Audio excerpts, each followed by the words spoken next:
first one, and we had a couple of conference games that I thought Mark played really well, and today opened up an opportunity for me, and just really excited and make the most of it. So he did a great job. At the end of the game there, especially the 5-minute unit, those last 5 minutes can get pretty hectic. We killed the penalty. I think it's a high pressure situation. Those guys are really great in front of me. So very rewarding for sure, and just keep on.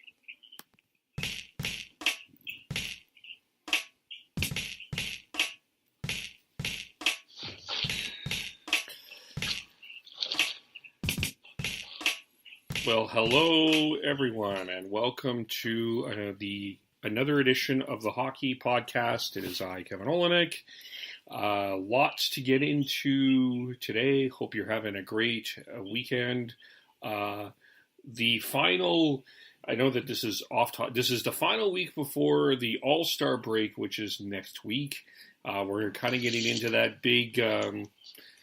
We're in kind of like one of the more underrated times of the sports calendar year with the NFL playoffs and All-Star game and kind of the All-Star break and Super Bowl, etc. and kind of everybody colliding in at once. So we got lots to get into and stuff to even promote as well because we're going to do a co-podcast next week. Isn't that right, Sean?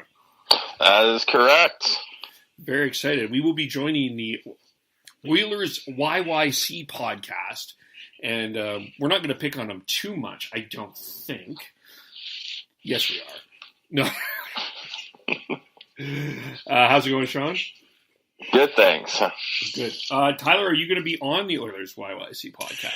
I'm hoping so. Yeah, that'd be great. Just note they don't run the organization, so we shouldn't be too hard on them.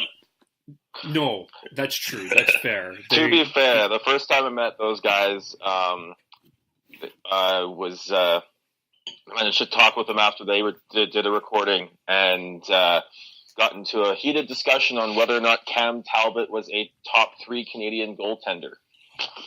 That was a couple years ago. Oh, wow. Now there's a debate if Cam Talbot is the top 3 goaltender in the city of Edmonton. So How times have absolutely changed. We've got lots to get into here. It's been a very interesting week in Canuck land. Off the top, we heard from Thatcher Demko. We'll get into him. We're going to talk a little bit about the Utica Comets because they came up this week.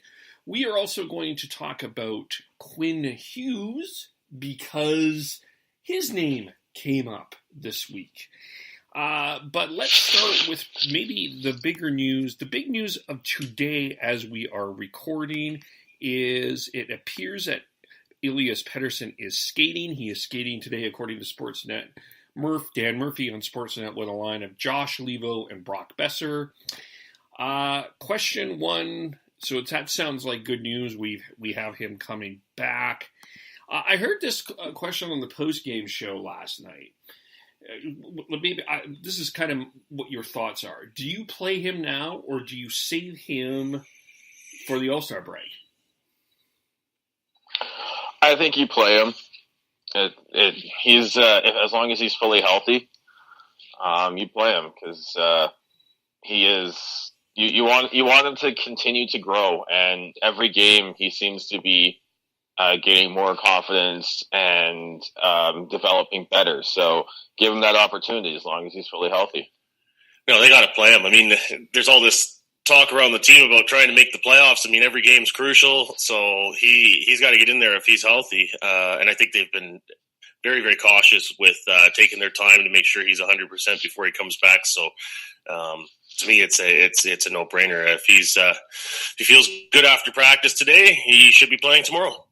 Yes, and that's that I think is good news. And overall this week, I was thinking about this the week with Florida, Edmonton, and Buffalo. We played 3 teams that I think are kind of in your element or in your league, and you came out with 5 out of a possible 6 points, a win against Florida, a win against Buffalo last night.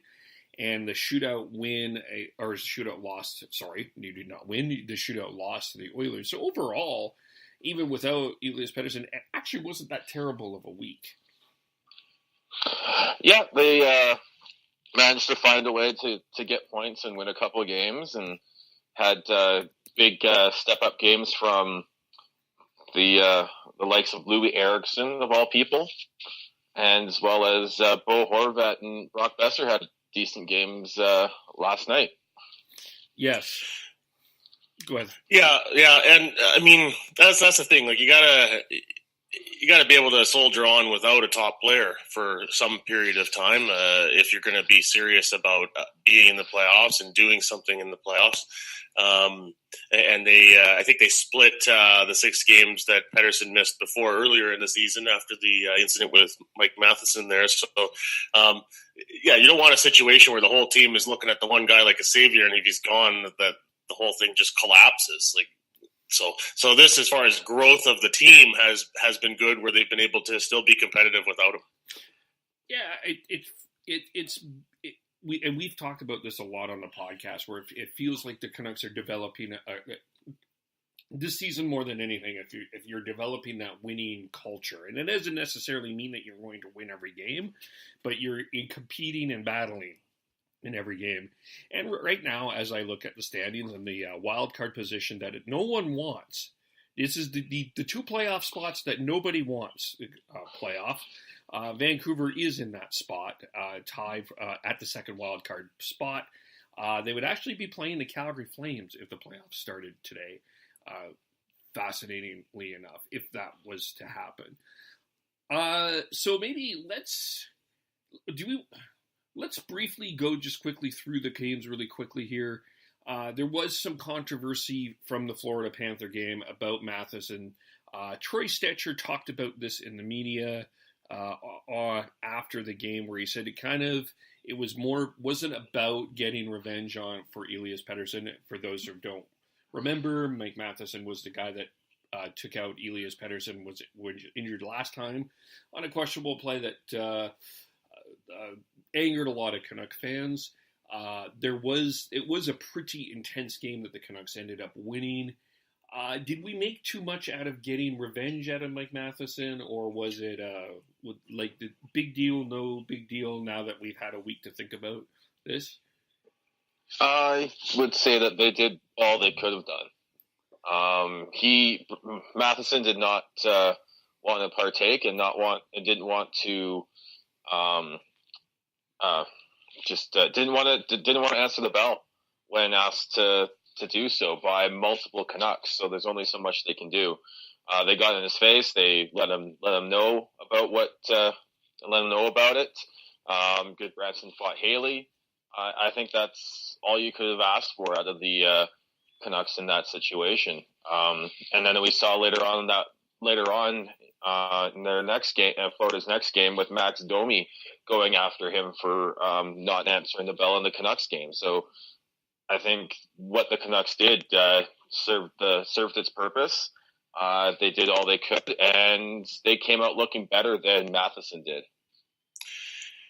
Troy Stecher, when he was kind of pointing the finger back at the media, calling the whole thing a media construct, this paraphrasing, that's not, but it seemed like he was quite irritated and maybe a little bit defensive about all this discussion around sticking up for one another.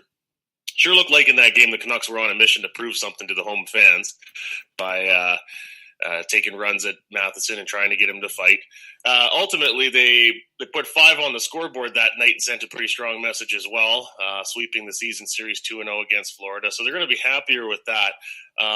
But from Matheson's point of view, kind of like what Sean was saying, I mean, he didn't want to go. He got suspended, so he looks at it like case closed. There was discipline served, and it's over with. So I don't know. It went about as well as it could for the Canucks. They got the win, and they were able to show fans that that they are going to make other teams answer for poor treatment of the star players. Yeah, the exact quote from Stecher was, "You guys, in brackets media, are the ones who made it all about settling the score. I know within that locker room we were 1 game away from 500, and winning tonight made us a 500 hockey team. We're trying to make the playoffs." Yeah, I think it was blown out of proportion, and even afterwards, there was people still clamoring for the not happy that he didn't answer the bell, but that's on him. That's not on the Canucks. Yeah, I would agree. If he doesn't want to, it's the same thing when they went after Marchand. The Washington Capitals went after Brad Marchand, and if he doesn't want to fight, he doesn't want to fight. I mean, you can't. There's not much more that you can do about that if he's not willing to get into that. And we can get into that topic at another time if a player needs to do that or not. I don't know. That's their prerogative, and we've had a lot of discussion about that kind of thing, like whether to stick up for how you stick up for a player in this day and age. The other big news, though, this is, well, there's a lot of big news, but let's skip the Edmonton game and get to the, because there really wasn't much to talk about other than the trade, which we'll get into. But the big game was last night. Buffalo, Thatcher Demko gets his first start of this season, and he is 2-0 as a goaltender of the Vancouver Canucks. They beat the Sabres 4-3. Most people were expecting the Detroit game. It ended up being the Buffalo game. How did he look to you? What are your thoughts? And how do you use him going forward now? He looked really good. He looked calm. He looked composed. He was his movement looked good. He looked technically sound. He was reading the game well, and even when he did have some fall downs in that, he scrambled back and made some good saves. I think you couldn't have asked for much more from him in his first start after not playing for almost 2 weeks. And it's very promising for the Canucks to have him come up and look so strong, because not only does it give them the opportunity to give Markstrom rests, and that's something that he needs as a goalie. He needs to take time off and reset and work with the goalie coach to negate the bad habits that he can get into. And as well as it looks good going forwards, because I think next year going into next year, having Demko and Markstrom as a tandem is not only really good for the Canucks cap-wise, but it helps them continue to progress Demko along into a starting role in a year or two. Sure, a lot of fan excitement about Thatcher Demko, the anticipation of him finally getting a start, and then he plays really well and gets another win, the first goalie in Canucks history to start his career 2-0. Looking at the schedule here, the Canucks have 2 more games before the All-Star break. You'd assume those both go to Markstrom, barring some injury or whatever. And then coming out of the All-Star break, they don't play again until February 2nd. It's a Saturday night game against Colorado. And then they got back-to-backs against Philadelphia and Washington on the 4th and 5th. So you think Demko would get a start there. Beyond that, I think every 3rd or 4th game, just depending on how heavy the schedule is, I think is a good way to keep him sharp and give Markstrom the time he needs to reset, as you say, Sean. And this is the thing that I think is almost. I was thinking about this today as before I was getting on. You can almost use this year, and we'll get into this a little bit later, but this is almost, in a sense, playoff battle or not, where the Canucks finish or not, if they end up in the playoffs or not. This is almost a precursor or almost a pre-season to next year, where I think that there's going to be higher expectations on this team. That I don't think that they're going to be coming into next year saying, okay, chances are a lottery. There's more of an expectation that this team is going to have a playoff contention. And we've had this conversation about if you get into the playoffs and then next year you step out. It's not progress. But what would seem to me to be progress is having meaningful games and having your young, newer players play in these meaningful games in February and March and get a taste for what it's like. So when you get into that battle next year, you know what you're going to expect. And that's probably going to be, and I would argue or suggest, and you guys can certainly agree or disagree with me, that would be, it becomes an advantage next year when you have other players have rookies that are not familiar with what is expected in the NHL environment in February, March, April.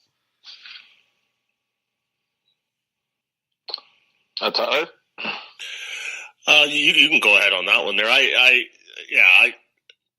don't know. I mean, it'd be any kind of experience in intense games is good.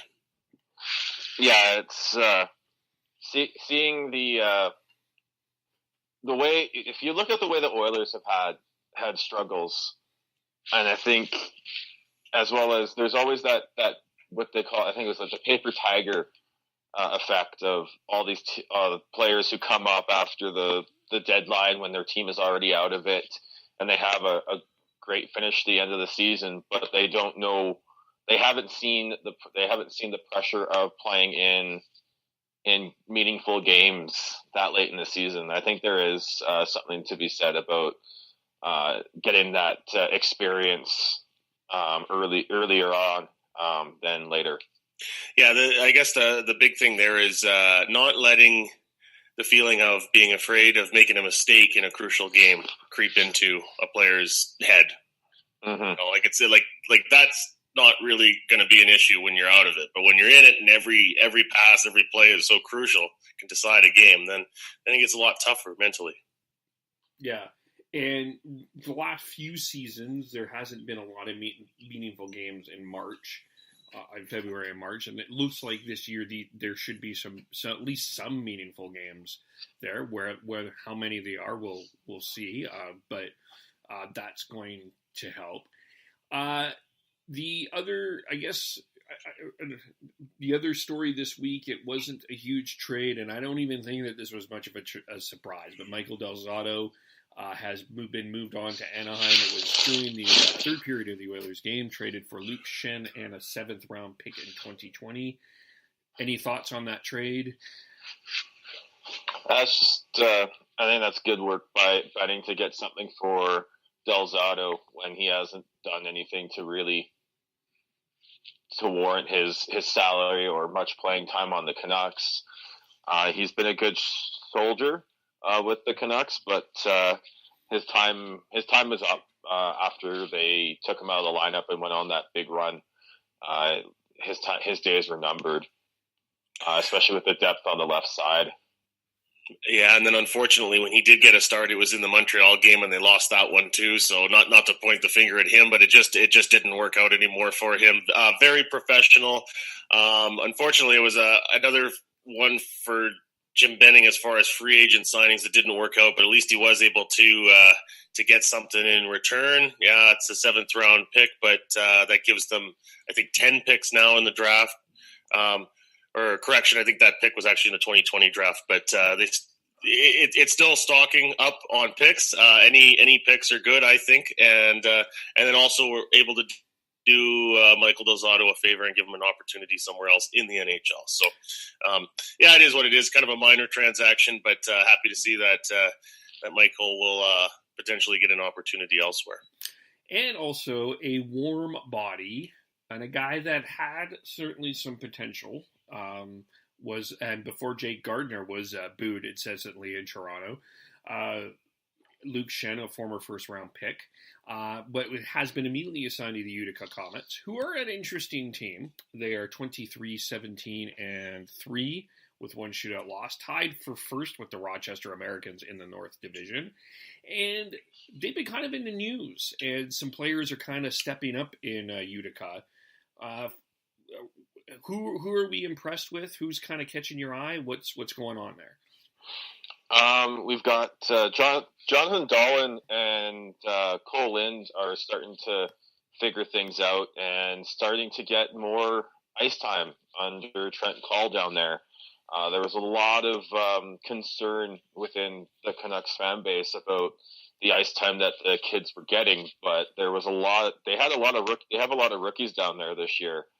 And only so many spots. So it was tough for Trent Call to try and figure out where to fit him, especially when they're they're learning on the fly how to be pros or play in the North American or play in North America, and we're starting to see the results of that. And then you also throw in Zach McEwen, who is just blowing the doors off of any expectations that people had when he was originally signed as a free agent.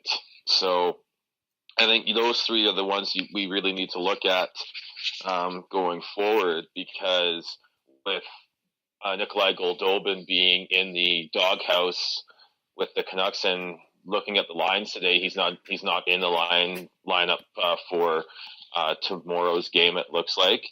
I think we might see a Jonathan Dahlen call up here sooner rather than later to play with his good friend Elias Petterrson.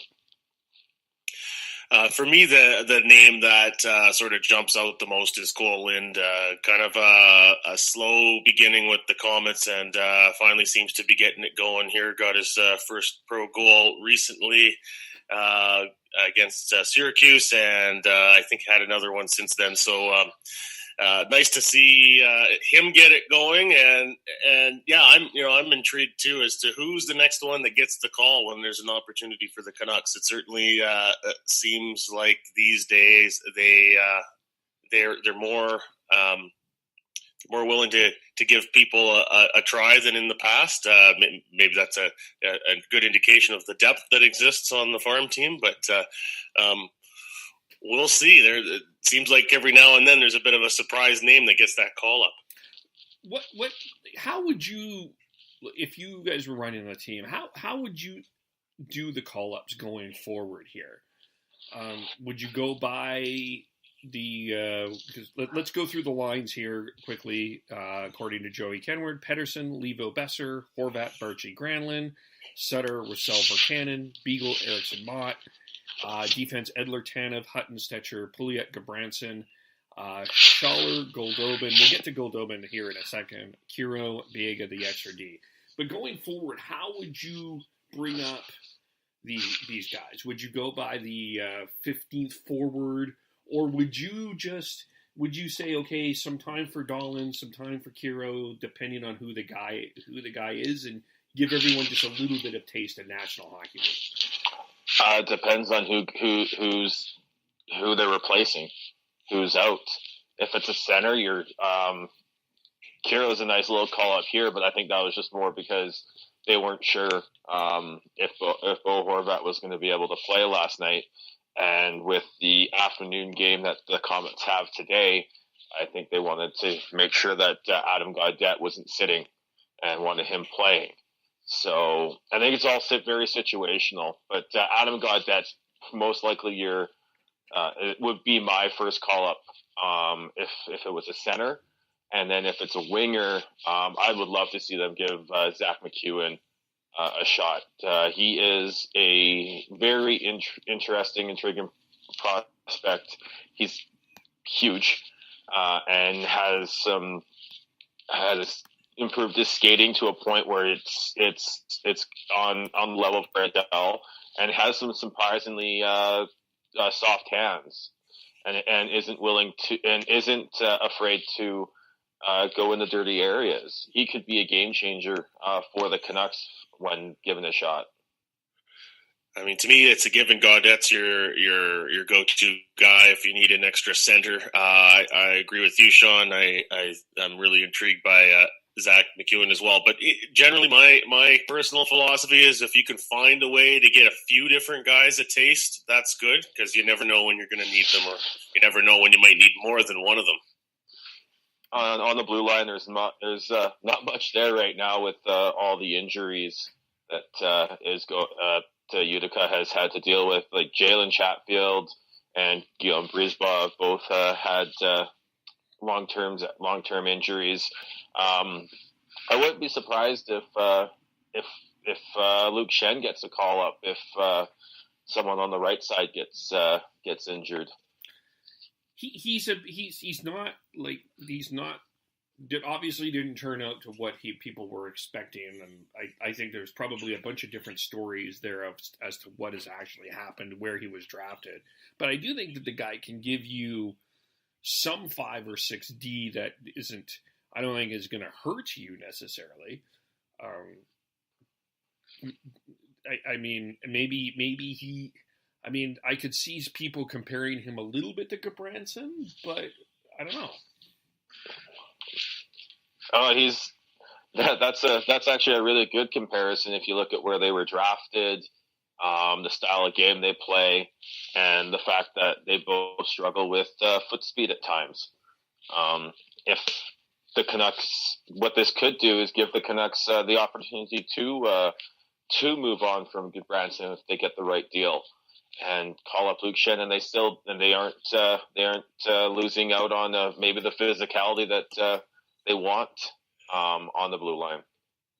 The thing about Schenn as well, which would give management some comfort, is the amount of NHL experience he has compared to the other guys that are available there. So I think that would always move the needle in his direction if they're in need of somebody. What about Juolevi? 1 goal, 12 assists, 13 points, minus 12. Well, he's out. Yeah, he's out for the season, so that's right. That's a good point. I forgot about that. Yeah, he's gone for the season, so that's where that also plays into maybe a little bit the talk of if the Canucks decide to maybe sell off a little bit in the deadline, and who do they sell, but and how do they approach going into the summer, because even though they're in the playoff race, they're not exactly built to be much more than I would say they really are right now, unless Hughes is a huge game changer, and Hutton can take another step forwards, as well as finding a way to change that right side of the defense. So Juolevi's injury is a bit of a setback in terms of rejigging the defense, but we'll see. Juolevi's injury, I would think, will have an effect on what they do with Quinn Hughes.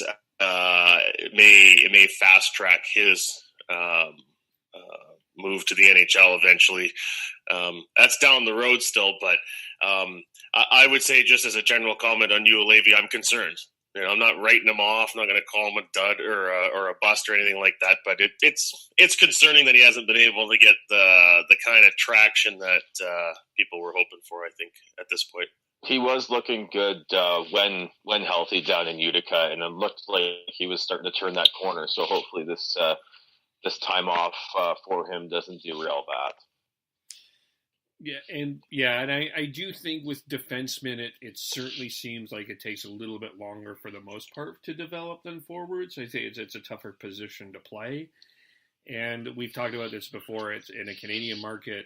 I think even if you look at a guy like, and not the same position, but a guy like Jesse Puljujarvi, I know a lot of Oiler fans wouldn't necessarily be super happy if he was traded, but it would almost be a godsend to him, because it would allow him to develop in a better manner. I'm not saying you trade Juolevi at all, but I do think there still needs to be some patience. Yeah, I would say there's the power forwards and the sort of all-round or defensive defensemen still take a couple more years to develop than the offensive defensemen and the forwards, especially wingers, at pro level and in the NHL, because there's just so many details that they need to know and take care of to be successful. Yeah. Just while we're on the prospects, because just quickly before we get into our next topic here, we didn't bring this up, but it's just in my head. Jet Wu, where are we on that? Any higher? He's looking really good. He's taken a step forward this year. When Josh Brook was with the World Juniors, he was playing top pair minutes with Moose Jaw, and hasn't, even with Josh Burke coming back, he hasn't taken a step back. He's a big physical defenseman who's shown a little more offensive upside than I think a lot of fans thought after he was drafted last year. So the only concern is injuries. He's had a couple big ones already, and if he can stay healthy, I think he could be someone that could step in a couple years and help the Canucks blue line get younger and better. Coincidentally, Jet Wu and the Warriors are playing the Vancouver Giants tonight, so chance for local fans to see how he's doing. Yeah, I was reminded of that. I'm like, oh yeah, they're playing tonight, so it'll be good to see him as well. You can go to the Langley Event Center to check that out if you're in town.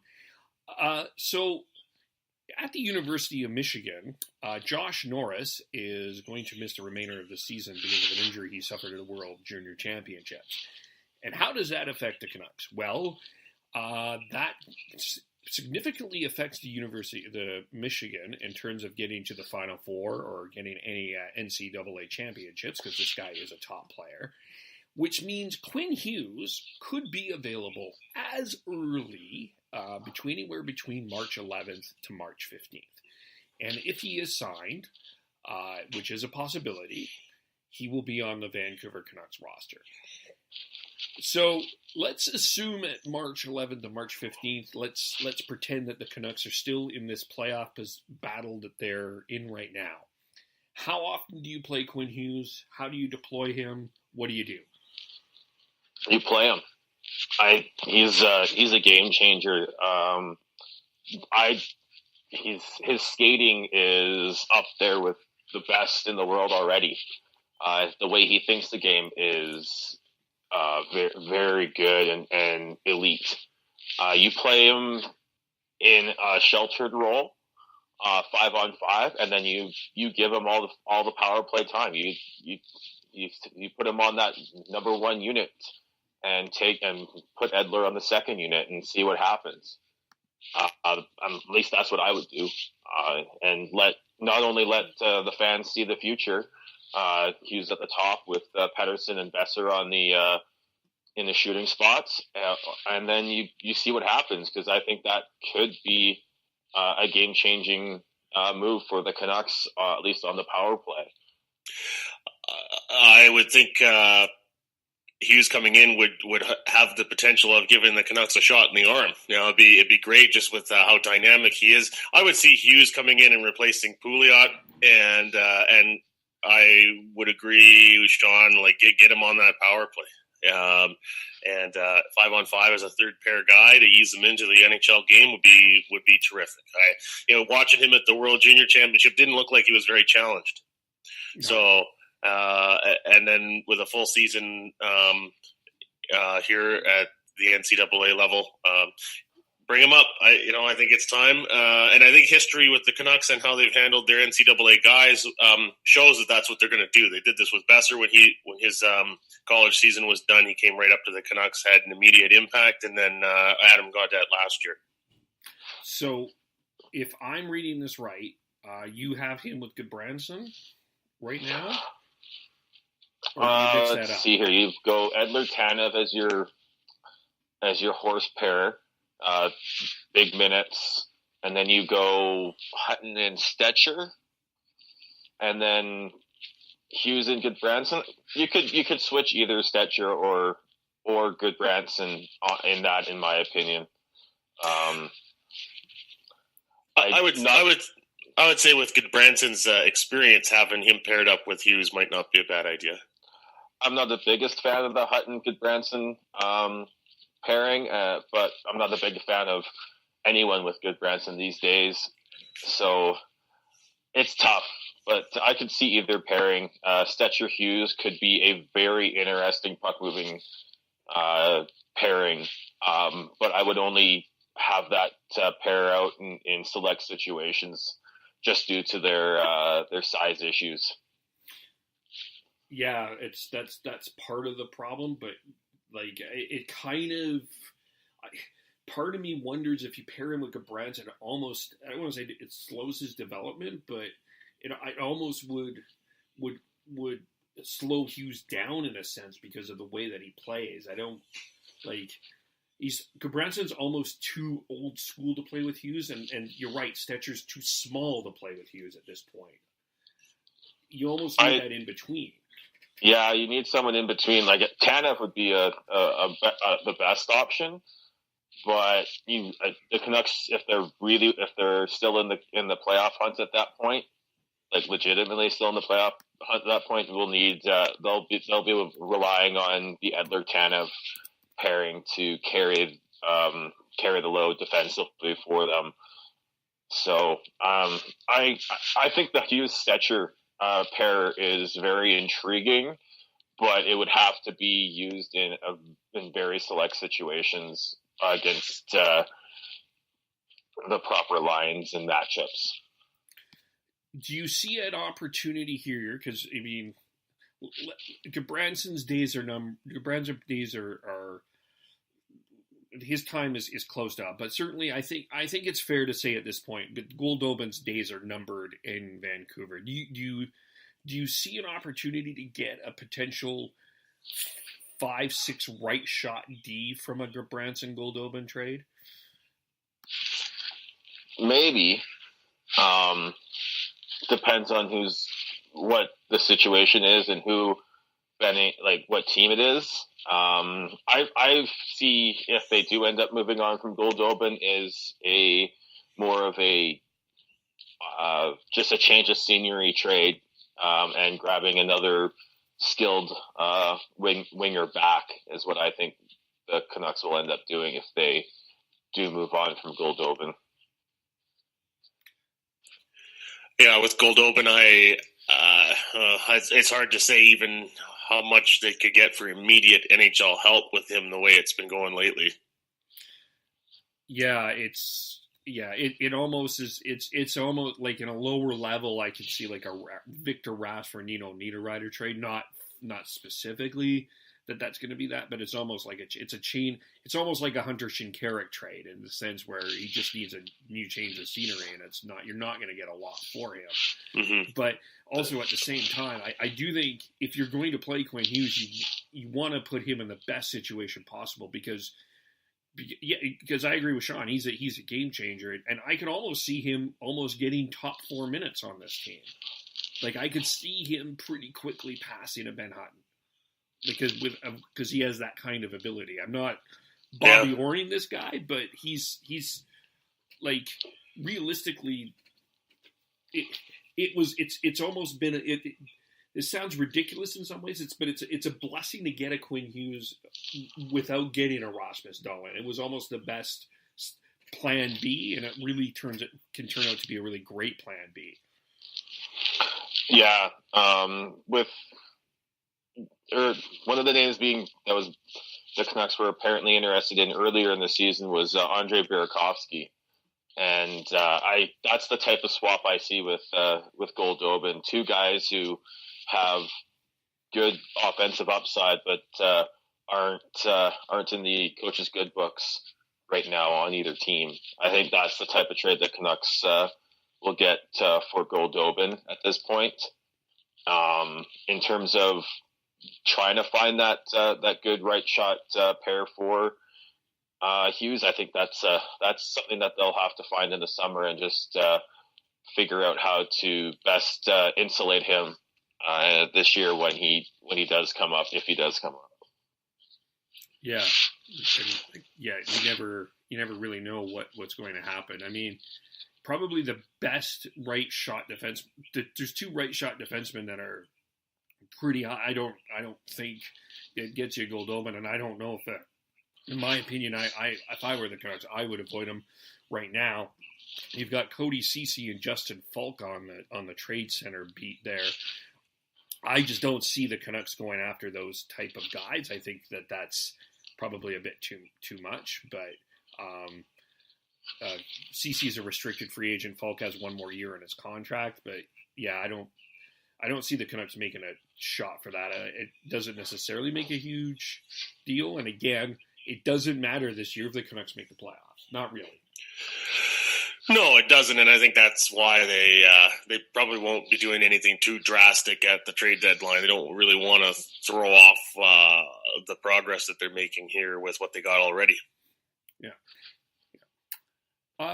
The other thing that came up this week was speaking of the Vancouver Giants, on the list of top defensemen available in this draft is, and give me a second here, I got to make sure I say his name right because I often don't, and I misspell it, but he's a legitimate guy that I think is getting a lot of attention and is been somewhat attached if the Canucks land in the lottery system that we think that they're going to land, which is probably in the 10s. Bowen Byram, Giants defenseman, is kind of on a lot of people's radar. Do you see this guy as a potential good fit going forward with the Canucks? How does that affect things going forward? What are your thoughts? Or are we getting a little ahead of ourselves here? I think he'd be a very good fit for the Canucks. Quinn Hughes, as good as he is, he's going to be one of those more offensive guys. Ole Levy's a question mark at this point. So what the Canucks really need to find at this point is a big minute-eating defenseman that can play all situations, and that's what Byram is. He's got the size. He's got the really good. He's got the skating, and I think it would be a good pick if he's available when the Canucks are drafting in the first round. I'm not sure in today's game if there's such a thing as a stay-at-home defenseman per se, but something more like that would be helpful for the Canucks to add to their depth and size as well. We were just talking earlier about Hutton and Stetcher and Quinn Hughes. So yeah, if you can find a guy that's going to be more defensive and physical and big, that's a plus. Yeah, and it's exciting that this is a guy in Vancouver. It's a local kid doing well, and it seems like a good fit. But there's going to be a lot of other prospects out there, and we don't know. But it certainly, if you can imagine a Hughes Byram as in your top four on the left side, it doesn't seem like at this point you're going to be hurrying for a while. Yeah, it'll be interesting to see where he goes because I've seen most of the lists have him in that 6 to 10 range, but I've seen other people quite high on him and putting him in that in the top 5, even in the 3 spot. Yeah. So it'll be interesting to see where he goes. He is the top ranked defenseman currently. On almost all these lists, but there's a lot of good sort of center prospects that are very intriguing as well. Yeah, and it feels like a match made. Yeah, it is going to be interesting because especially if you're a team weak on defense in the top 5, you probably are going to take. You may have a better look at Byram than you think, which will make it, if you're the Canucks, how desperate are you to move up to get him? Yeah, I wouldn't be looking at moving up or anything if he's there, because I think there's other really good options in that same area. If I look at the draft rankings here. You've got that. You've got him. One name that seems to be rising up the ranks right now is Matthew Robertson out of Edmonton on the Oil Kings. He's another guy who's got the size and the play to be a good sort of second pair minute eating defenseman. And then up front, there's the two that I've got my eye on are Kirby Dack from the Saskatoon Blades and Dylan Cousins from the Lethbridge Hurricanes. It's a good year for the WHL, but both those guys are very interesting. I'm really interested to see with Dylan Cousins because he's got the size. He's 6'3" and he plays big. And he's listed as a center, but he can slide to the wing and be that big physical force that I think is coming back into the game now that Washington has had success with Tom Wilson. Yeah, that's going to be interesting going forward. We've covered a lot. Is there anything that we missed on this one, or? Ooh, that's not sure. I don't think so. Okay. No, I think that's good. All right. So on Wednesday, we are going to be recording with the Oilers YYC podcast. They are in Calgary. Sean will be there. Obviously, Tyler and I are going to be on Skype or Google Hangout or whatever. And so look out for that. That will probably be out on Wednesday. Is there anything you're really interested in talking about with them, or? Oh, I think it'll be interesting just to see their take on the Canucks, and we can give them our take on the Oilers as well as the Flames. Yes, because they'll be coming off the Battle of Alberta tonight, and we'll see where that is, as well as the future of the Oilers, because they're at a turning point here, and if they can make the playoffs, then Chiarelli might be able to save his job. But if they don't, he's going to be out.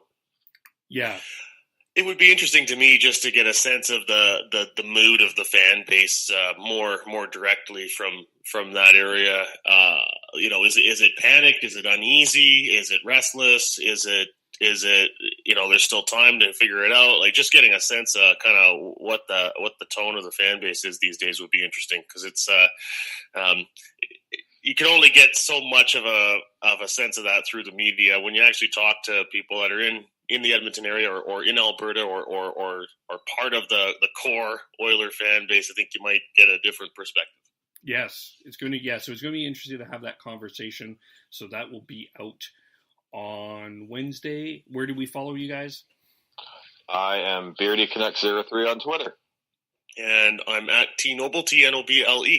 All right, and you can follow me at KEVOLE. Thanks, everyone, for listening, and we will talk to you all on Wednesday. Bye for now.